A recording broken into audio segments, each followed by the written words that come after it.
This is it, the big one, the headliner, the one that thousands upon thousands of Which members have been waiting for. This is the third generation Honda Jazz.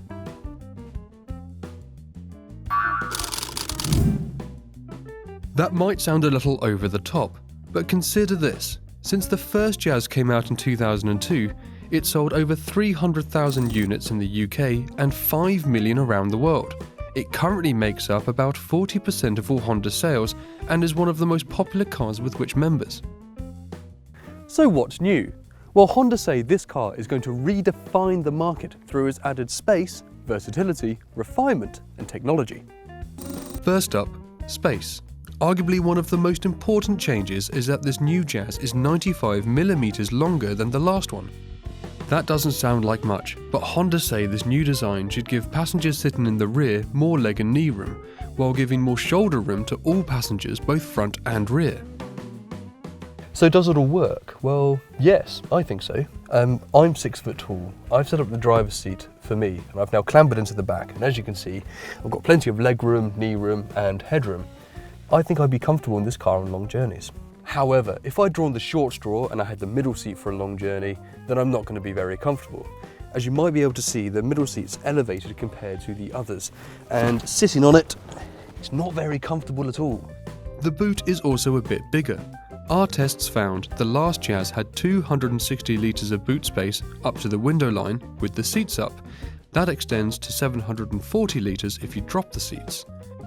This new Jazz is claimed to have even more space, 354 litres with the seats up, 884 with the seats down.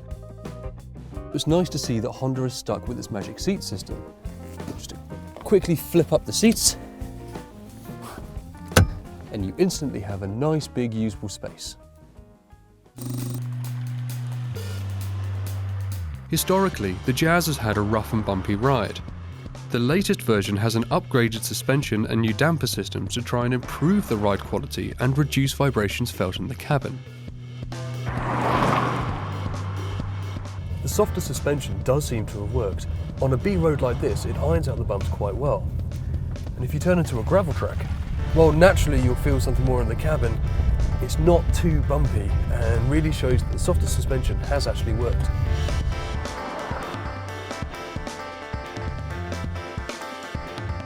The Honda Connect system comes in the SE mid-level trim and higher as standard. It's a little smartphone-esque. You can swipe from side to side and pinch to zoom on the nav, but it does feel a little bit clunky at times. Elsewhere in the cabin, the controls are quite nicely laid out. There's not too many buttons or controls sort of on the center console, which I find is quite nice.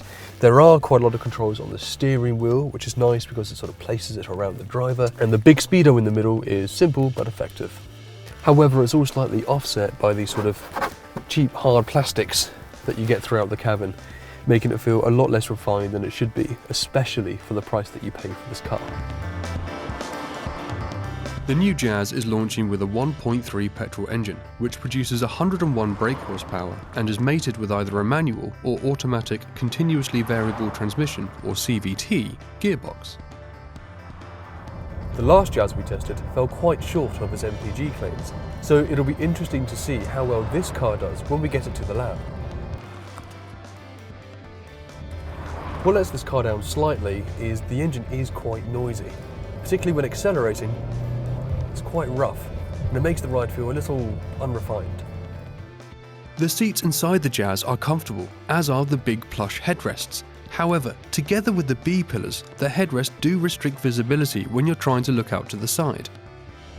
The Jazz doesn't accelerate particularly quickly, but it was never meant to be a sports car. The acceleration is quite smooth and controlled. You'd be hard pushed to do any quick overtaking. So steering is nice and precise. Through the corners, it grips quite well. You do get a little bit of body roll, but it's progressive and it doesn't lurch around anywhere.